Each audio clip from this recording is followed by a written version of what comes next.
Daniel is spreading Spiritism in America and now in Europe. He has some personal projects, and he will talk about how it works, how you can help, how can you join and helping him to spread the word. And it's a pleasure to have him today with us. The structure today is going to be very simple. We will have a kind of special talk for 45 minutes, then we have a break. After the break, we'll come back with question and answers. Okay? You can raise up your hands and ask a question, or if you are too shy, just ask for a paper and pen, and we can give you, you can write down, and we can answer. Okay, so this goes for another 45 minutes. We will wrap up at 8:45 because 9 o'clock we need to leave the building. Okay, so once again, Daniel, well, if you started to talk about Daniel, I need to read something here. Come on. You don't need to read anything. He's a founding member of the Spiritist Institute and executive director of the California Spiritist Association. You can find him on Spiritist Conversation podcast. He holds a doctorate degree in education and a master in public administration with a graduate certificate in public policy from the University of South California. He lives in the Sunshine, California. That makes us very jealous of him. You know? Yeah. But now he experiences our ash weather. Okay? So once again, I leave you with Daniel. And Daniel, you are very in good hands. Thank you. Thank you. Hi, everyone. Thank you so very much for having me today. I am very excited to be here. Please don't read anything into it other by my energy level. I'm just a little bit jet lagged, but trust me, I am very excited deep inside. I am, because every time that I get a chance to meet good friends or make new friends, Stephanie and I, for instance, met through these kinds of activities, it really warms my heart. No pun intended with the weather. Because it's wonderful to see people in different parts of the world trying to do the same thing that I'm trying to do, be a little bit better every day than I was before, and try to make sense of the world. So truly a pleasure. Thank you for the time. Thank you for being here. And I really appreciate that. And if that's okay with you, what we hope to do today is make sure my computer is not acting up, because I think it is, but we'll figure it out. We'll see how it goes. It's have a brief conversation about a topic that perhaps is not as traditional, but I think that many of us have already been exposed to. But ultimately, the idea here is to look at how Spiritism really is a great tool for us to make better decisions in our lives. Is that okay? I am going to try to talk as little as I can, because I'm really looking forward to having a conversation with you. What excites me the most is the Q&A part, when we get to interact with each other, and I think that it might make it more meaningful as well for you. So the good news is, if you can withstand 45 minutes, you will be free, right? So you won't have to wait for that long. And I also want to let you know that if you have to stand up and move around, this will not bother me at all, right? Please make sure that you take care of yourself. And I understand that you may leave in the middle. That's not a problem at all. All that I ask is that you don't interfere with folks around you, so that you're not disruptive. Does that make sense? Okay. So, so this is a little different. I don't know how this is going to turn out. We're going to find out together. But I have really, this is called decision making and our pilot moments. And I'm going to explain, because that seems a little bit obscure at times, but I don't know about you, but when I was growing up, I had a little bit of a challenge, or maybe a big challenge, in really looking at all this religious stuff, the Bible and all these stories, with these old people that had lived thousands of years ago in places that I had never been to, with really weird names that I did not hear on a common basis. They just didn't resonate with me, right? So I struggled to make sense from all of that. And since I started to study Spiritism and try to reset my own mindset as to how to look at the world and interpret things and not inherit other people's interpretation of things, I have fallen in love with some of the stories that we find in the New Testament specifically, because they are about real people, in my view, having real problems that maybe they're slightly different than what we're used today, but the essence of what they are the same. And I have found quite a bit of wisdom in those stories. And so this is part of a series that I call the Wisdom of the Gospel. And this one's about, I think you guessed it, right? About this guy over here, who is called, as you know, Pontius Pilate. So I think all of us know about Pontius Pilate through this idea and the stories that we might have heard, that he was the guy who basically condemned Christ to be crucified. And I think that that's somewhat an unfair picture, a little bit. So I hope that we'll spend a little bit of time today talking about him and what happened at that time and how do we know that. And then take a couple of minutes to see how that applies to our lives. Because I think that in many different ways, there's more to Pilate, to Pontius Pilate, than I think I first saw. Is that okay? So I should start by saying that what we know about Pilate and the trial of Jesus actually comes from the four Gospels. As you know, in the New Testament, we have four different Gospels. We have Matthew, John, Mark, and Luke. And behold, we hear about Pontius in the four of them. But we also have another interesting source that is not readily available for those who are not familiar with Spiritism, which is the wonderful book called 2,000 Years Ago, psychographed or channeled by the great Brazilian medium Francis Xavier, written by the Spirit Emmanuel. And what's really interesting about that book, if you haven't had a chance to read, it's the story of a Roman senator, Publius Lentulus, who actually, historically speaking, is one of the proofs of the actual existence of the historical Jesus. There is a Jewish historian called Josephus that actually wrote about Jesus during that time, so we know that Jesus actually existed. And there's also a letter from this senator called Publius Lentulus, who wrote to the emperor detailing an encounter he had with the Christ. And it just so happens that Publius Lentulus is a previous incarnation of that Spirit, Emmanuel. And so he tells us the story of meeting the Christ and the trials that he went through 2,000 years ago. And aha, no surprise, the book is called 2,000 Years Ago, right? In an apparent lack of creativity, but aptly named.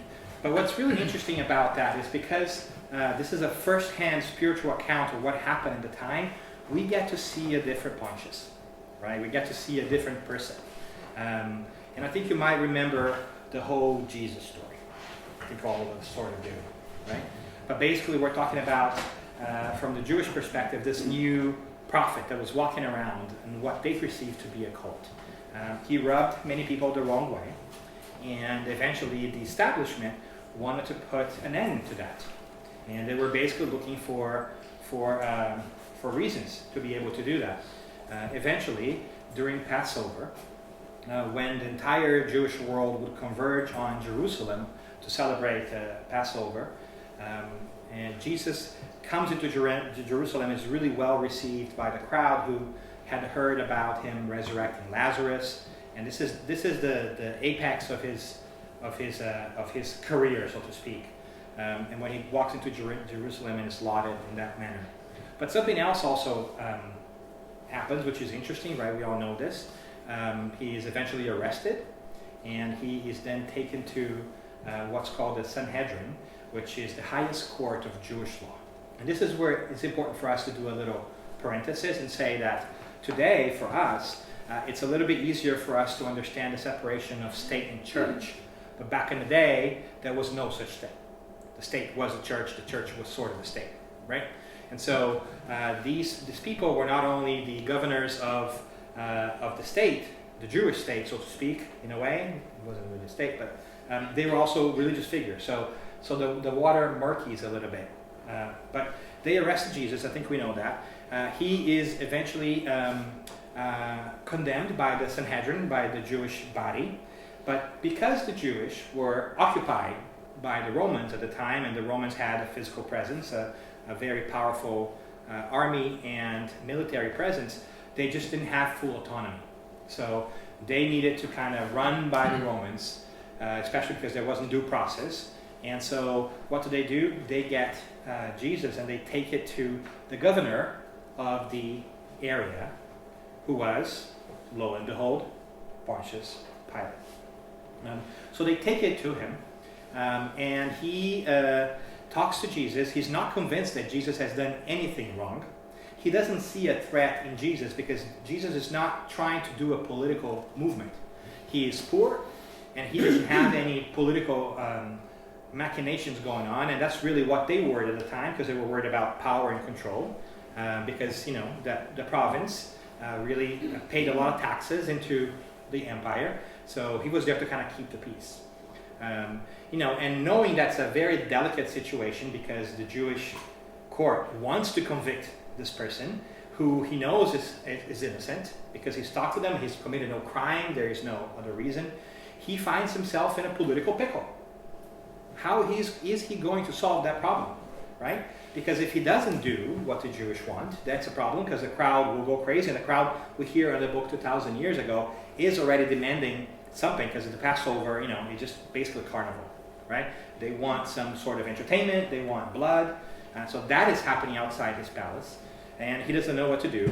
Very smartly, we hear in the book 2,000 years ago, he summons all the patricians, all the Roman citizens that were in Jerusalem at the time to counsel him on what he should do.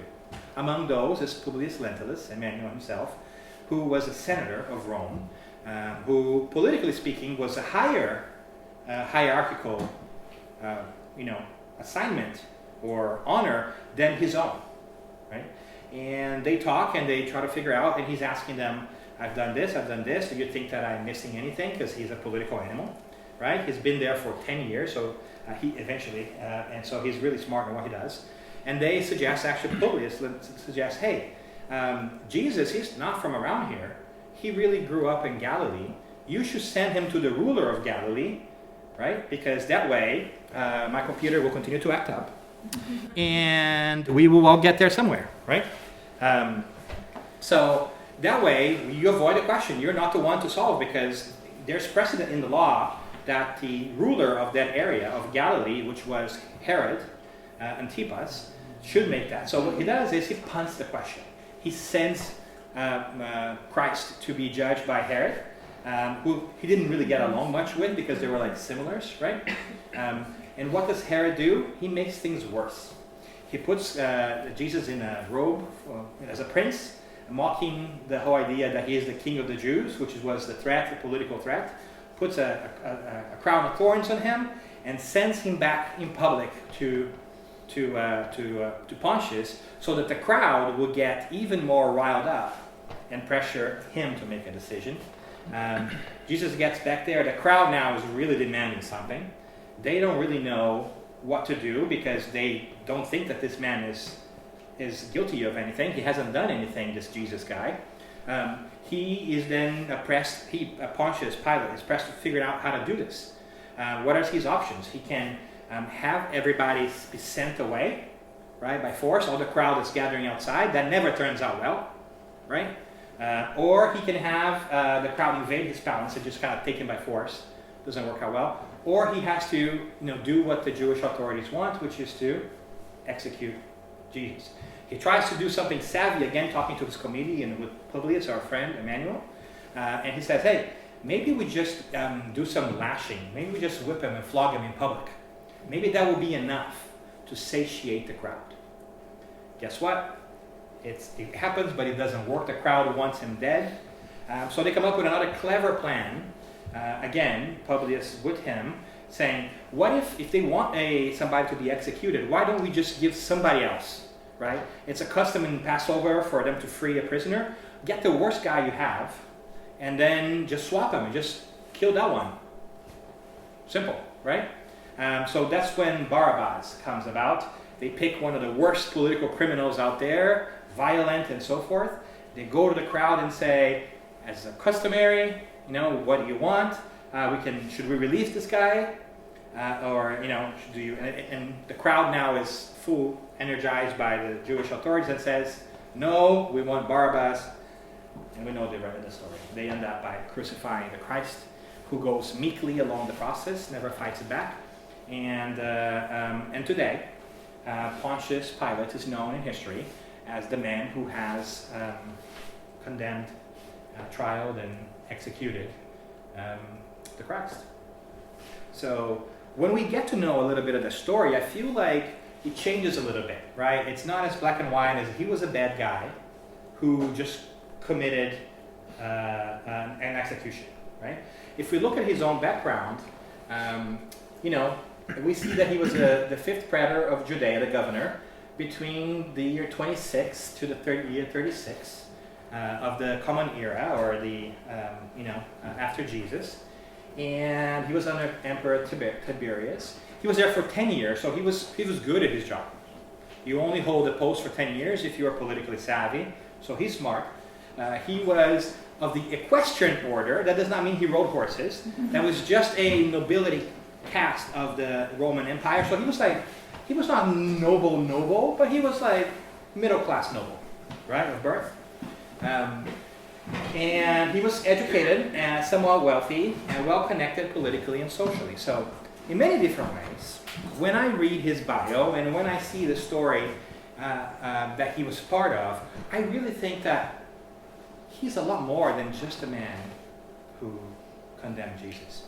And I find some kinship, and I said, with his background and with his experience, and it could be me. It could have been me.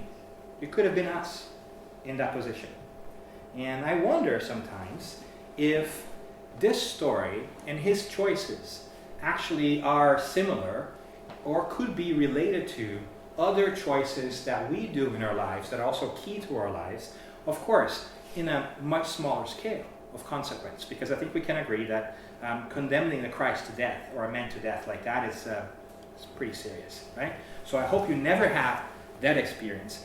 But I wonder if all of us don't go to a decision-making process with important decisions in our lives where we think like he did, which was to find a way to make it politically okay to get what you want without really committing, right? So I hope, if that's okay with you, I hope to kind of jump into 4 different lessons that I personally take from his experience, and wonder if that can inform how I can make decisions in my life, and maybe you can make decisions in your life. Does that make sense? We'll go through those. They're not hard. We'll exercise our minds a little bit, and then we try to figure out how that connects with what we do here on a regular basis, which is learning about Spiritism. All right.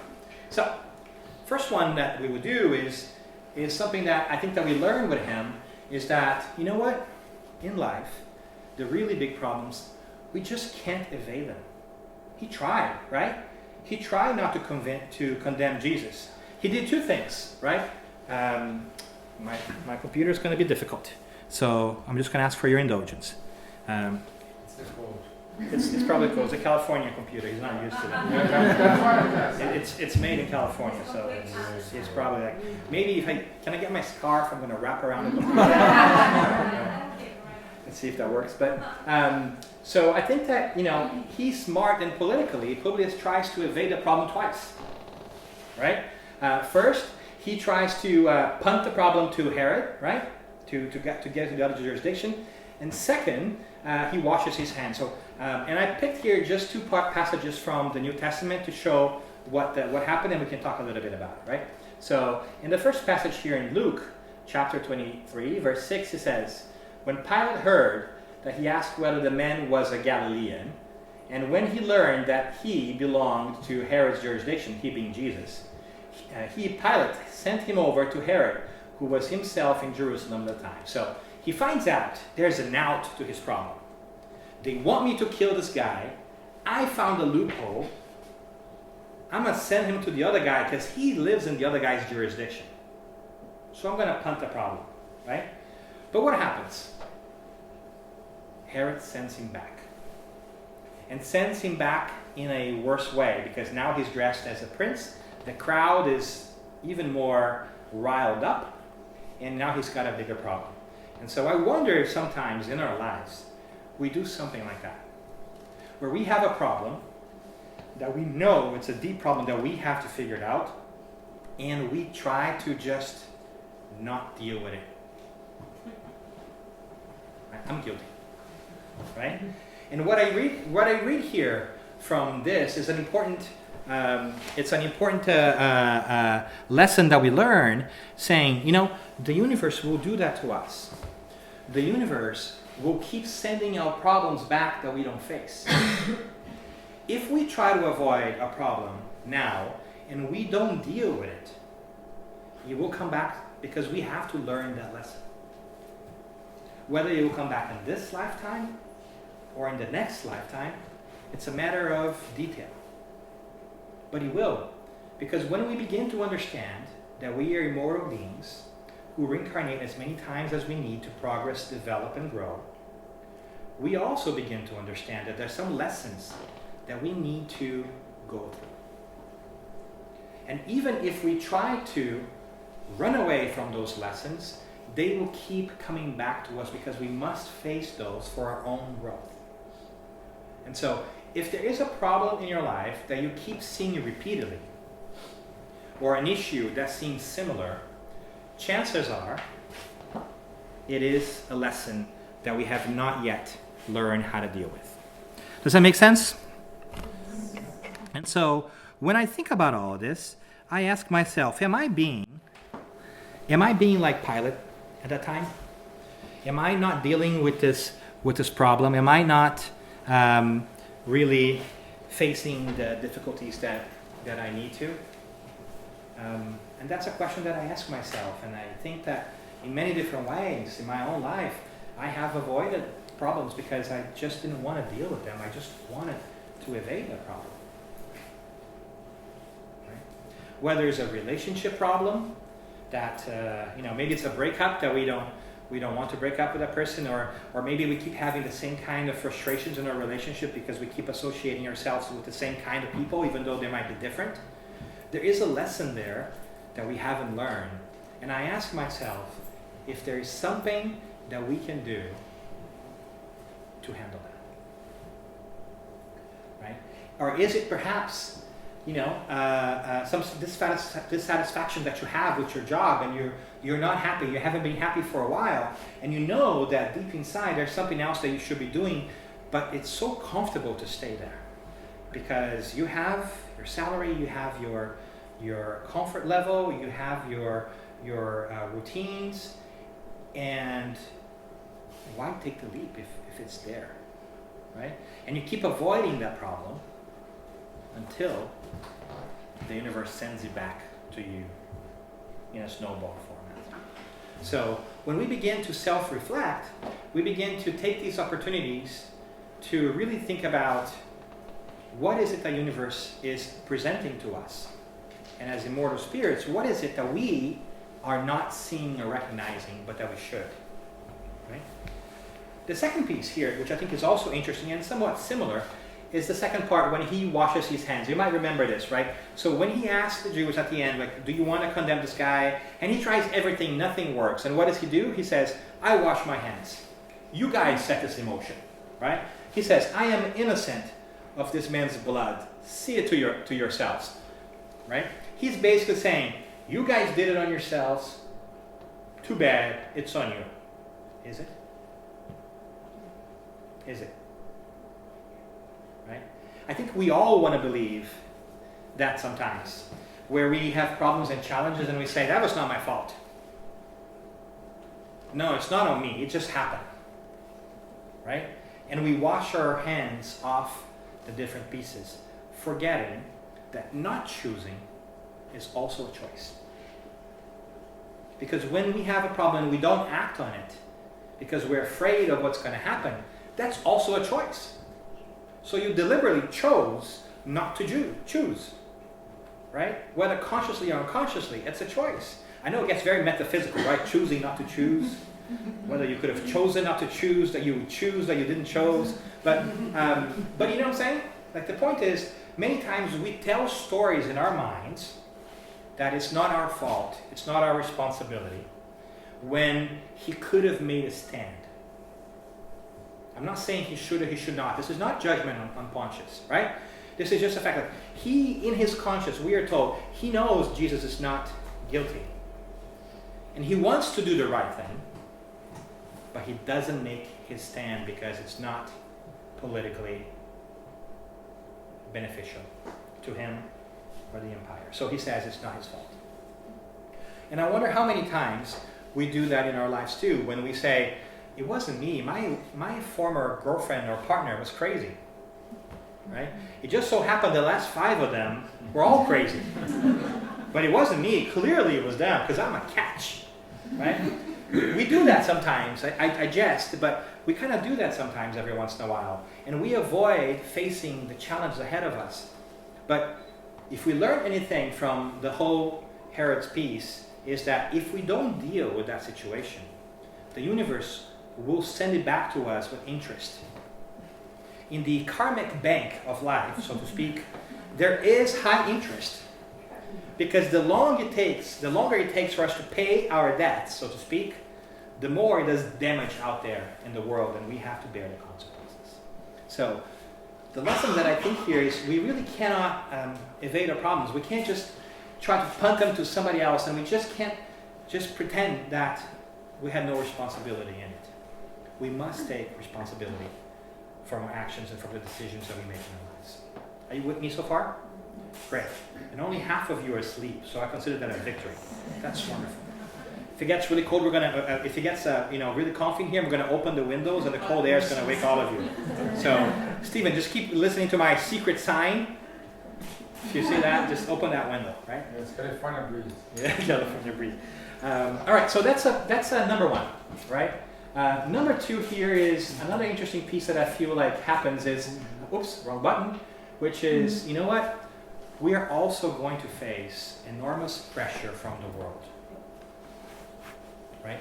Just the same way that when Pontius was making a decision, he was pressured a little bit by Publius, the senator, that suggested to him, say, hey, you've done a lot. And at the end of the day, what we really care about this province is that it's a province of Rome, and that it should, and that it just an economic engine for the empire. So if it behooves us, just have him basically crucified, because we'll keep the peace and there won't be a disruption on the taxes and everything else. There won't be an uprising, right? That's pretty big pressure, especially when it comes from a superior politically or work-wise, right? So in a way, it's one of his indirect bosses saying, you've done a lot, you let this one rest. And I wonder how many times we are faced with that challenge as well, and we give in because we are worried about how is it going to pan out for me in the long run. Right? And that's a tough awakening. And when it's not our boss or the hierarchies or structures of institutions telling us how to behave and how to do the things that we don't want to do, but we feel we must to maintain our livelihood, there's also something else. The crowd itself, remember? The crowd itself shouted out for Barabbas, the criminal. The crowd defied logic and chose the worst criminal because they had been egged on and emotionally untapped. So we can't just punt the solution to other people, and we have to understand that the world will put pressure on us to make decisions that might not be in our best interest. Can we agree that crucifying Jesus was not in Pontius Pilate long-term best interest, spiritually speaking? Right? So the world will pressure us to make decisions that are not in our best interest long-term, because the world keeps telling us that the spiritual does not exist, that all you need to worry is about what kind of car you drive, what kind of house you have, how much you have in your bank account, what kind of things you're buying to make yourself be happy, and when those things break, can you buy new ones quickly? And by the way, Christmas is coming. Have you started your shopping? Right? That's what the world's telling you. Us. right? The world is telling us and pulling us in earthly matters. And it is sort of our duty to stand ground and think about what is more interesting for us in the long run. Because now we begin to understand that we are temporarily matter. That we are just here for a short period of time on a mission, on an assignment, to grow and learn, as just like we go to a day of work. That's an incarnation for us. But that who we are is not what we look like. And so, does it make sense for us to then heed the world in that sense? That's a question that reverberates for me deeply as my PowerPoint continues to test me with patience of the things of the world, right? Does it make sense? So we are going to have pressure from the world. And another third piece here that's important to us is that we must make the decision. We cannot avoid the problem. We are going to be pressured by the world to make decisions that maybe are not in best interest. And we've got to do it, right? We heard that when Jesus was sent to Herod, right? That same example comes back again. Sometimes we just want other people to make the decision for us. We give them the power to make the decision for us because we don't want to choose. Wife, please, can you help me what to do? What do you think I should do over here? Do you think I should stay? Do you think I should go? Or a friend comes in and says, do you think I should break up with my boyfriend, girlfriend, or partner? Have you ever heard that? Like, sometimes we want other people to make those decisions for us because they're so painful, and we're hoping that somebody else will take that responsibility from us. But we also know that if they make the choice for us, then there is no merit in us choosing for ourselves. And so if we are not the ones choosing, guess what the universe is going to do? The universe is going to say, you have not yet learned your lesson. You must redo it. And we are going to see the problem again. So the decision has to be absolutely ours. And Pilate does this a couple of times. He puts it to Herod, and he also asks at the end, right? So do you want me to release for you the King of Jews, when he presents them with a choice between Barabbas and the Christ? For him is obvious, right? But what he's not having is a clear communication style and saying, I think you should release him, or I think that he is not guilty. So I ask myself sometimes, how often are we unclear with ourselves about what is it that we think should happen? Because we are told, as we read the Spirit's book, that, the very famous question 621, where are the laws of God or the universe inscribed, or where can we find them? And the good spirits answer to us in our conscience, right? So we all have the manual on how to live. We just have to read it. We just have to pay attention, right?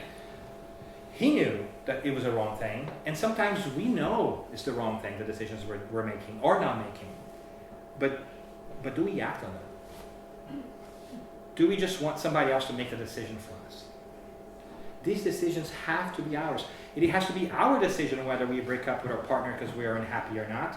It has to be our decision if we decide to move countries to look for a better opportunity. It has to be our decision whether we move jobs or not.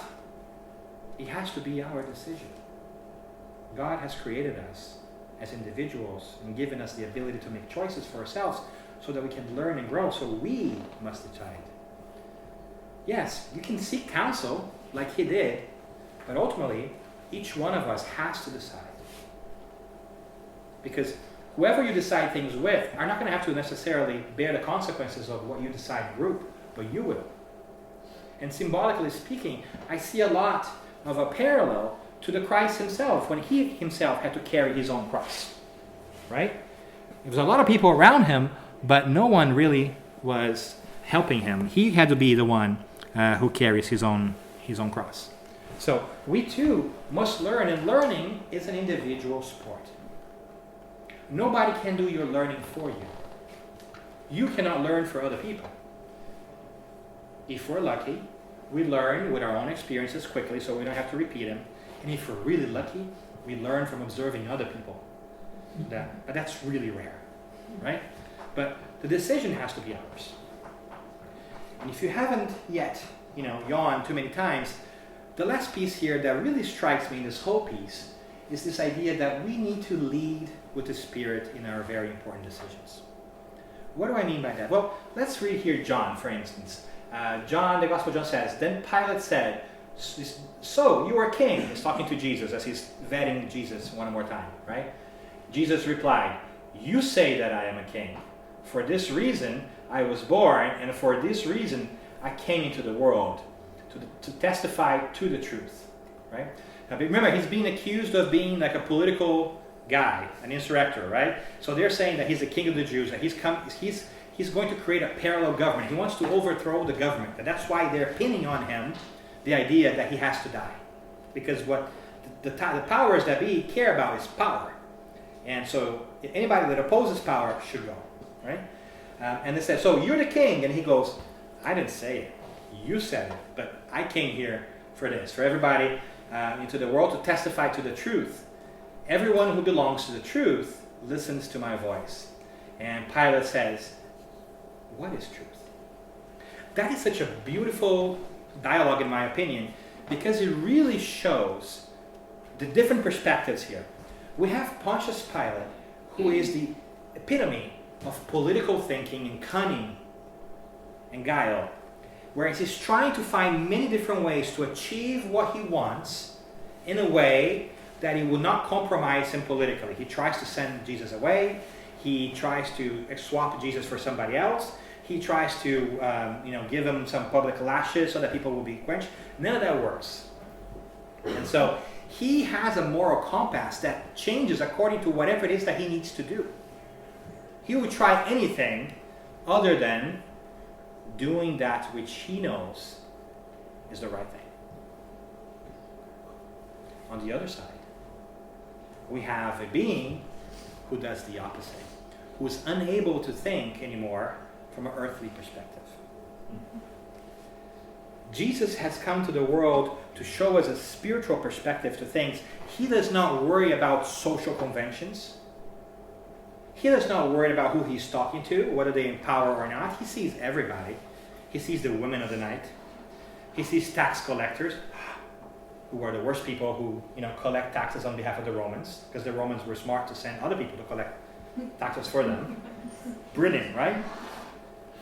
He sees people who are ill, right? Poor, the fishermen who are not necessarily held in the highest regard. He comes from the simplest part of the land. He is iconic in the sense of, he's an icon breaker in the sense that he does everything that temporal power thinks is silly. And here we have a dialogue between the spiritual and the earthly personified into Pontius Pilate symbolically and Jesus symbolically. Right? When he's saying, "I come here to teach people the truth." And Pilate says, "What is the truth? What is truth? There is no truth." Have you heard that? There is no truth. There is just a sophistic approach of, it is what it is today, so I can get what I want. Right? But if we know one thing, is that the biggest lesson, in my opinion, that Jesus came to teach us was that life goes on. Because he has done one thing that nobody else has been able to do so far. He resurrected from the dead. Why is it that we focus so much on his pain and suffering, and the crown of thorns and blood, and all these movies have him suffering, blood is dripping, I get afraid of getting close to the TV, because if I do, maybe it would stain my clothes, because there's like blood dripping from the TV whenever there's a Jesus movie, right? Where his message was exactly the opposite. The gospel, evangelion, in Greek means good news. The blood's not the good news, right? Can we agree to that? What is the good news? That he won over the world. That he so-called died and came back to show us that everything that he did, we could too do. That we too will once, eventually, shed this mortal coil, as Shakespeare said. But the essence of who we are will live on. That's what Jesus came to show. So, because he's so elevated, he's so enlightened in many different ways, he doesn't think in earthly matters anymore. None of this politicking, none of this stuff really makes a difference for him. What he's thinking about is how to teach us to free ourselves from this idea that we are just what we see in the mirror.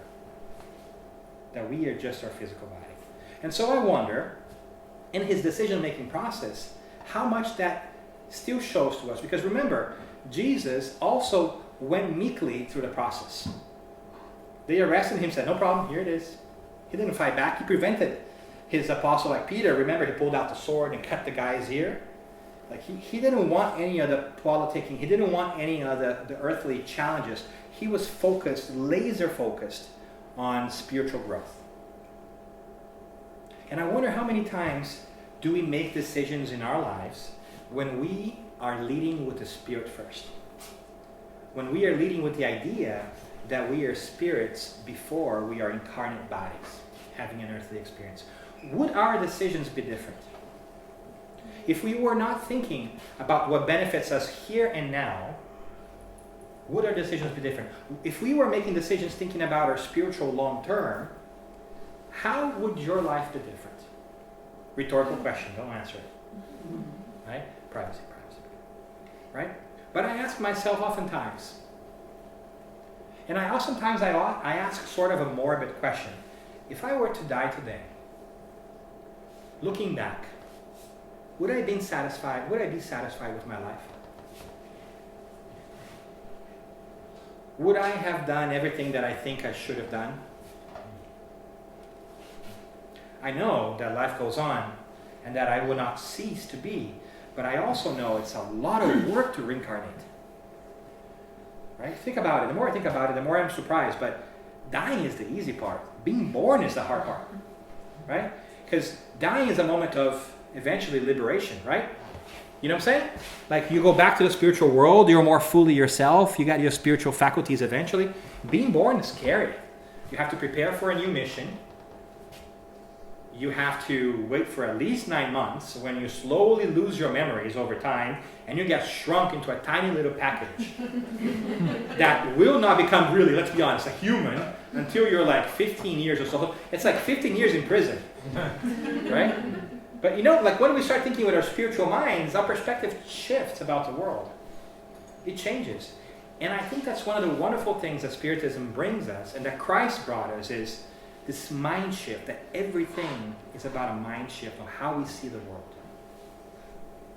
Because when we change the way we look at things, the things that we're looking at, they change. But they're the same. Right? When you are able to change the perspective and no longer put your emphasis on the things that are material in nature first, it's okay to have them. Nothing wrong with that. But they shouldn't be your focus. Or you risk disappointment. Because things that are material, they're going to break. They're going to go away. They're going to be stolen. Right?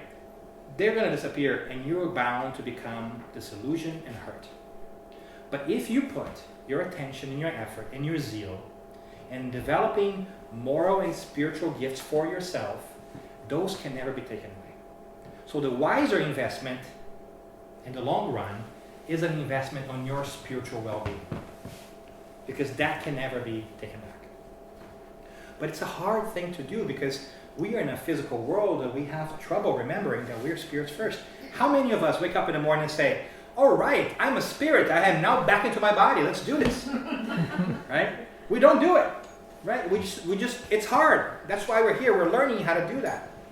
That's why it's so wonderful to come to group because it's like a slow reminder that we're teaching ourselves to remember that we are spiritual beings because we don't spend that much time.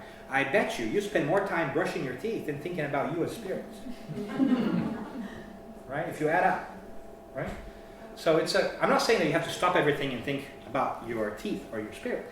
But what I'm saying is, does it benefit us to think of ourselves as spiritual beings more often? Right?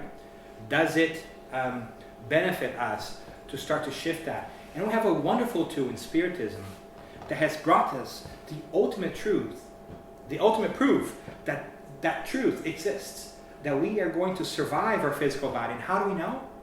Very simple. Don't say that out loud in public. But we talk to spirits. Who are the spirits? Us, without a physical body. They come back and they tell us that they were just like us.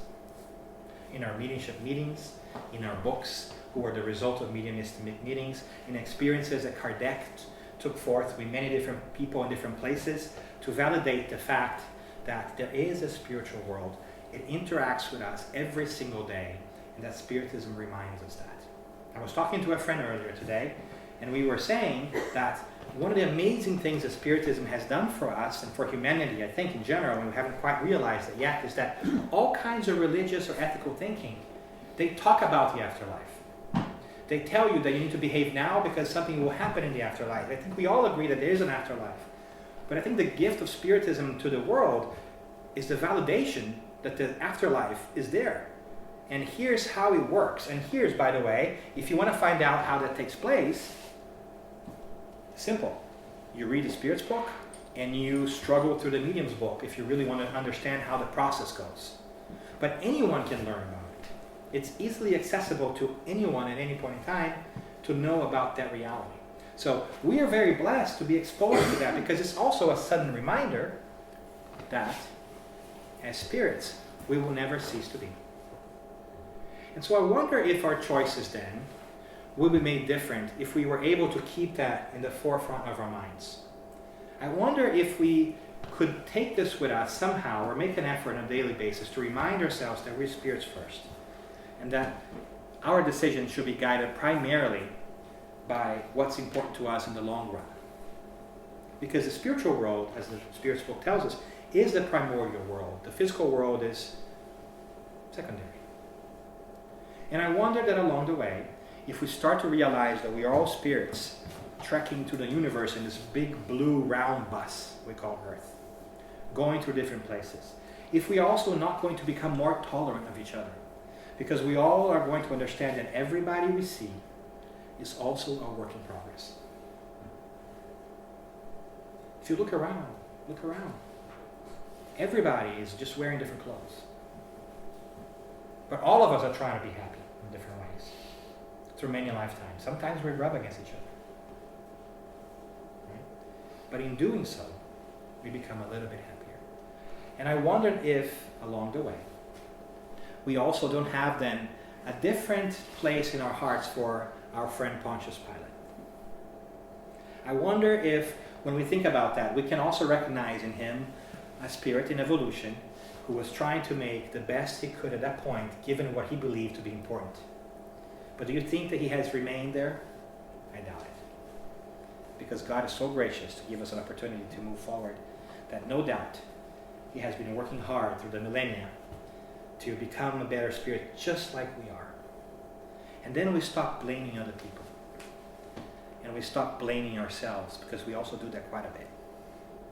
And we just accept us as work in progress. And I wrap up with an example which I think is really telling in many different ways.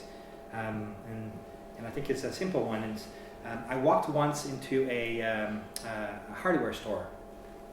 There's a Home Depot in the United States. I don't know if you guys have Home Depot over here, but a hardware store where you got like things for building and doing things yourself. And I wanted some nails because I was doing a project at home.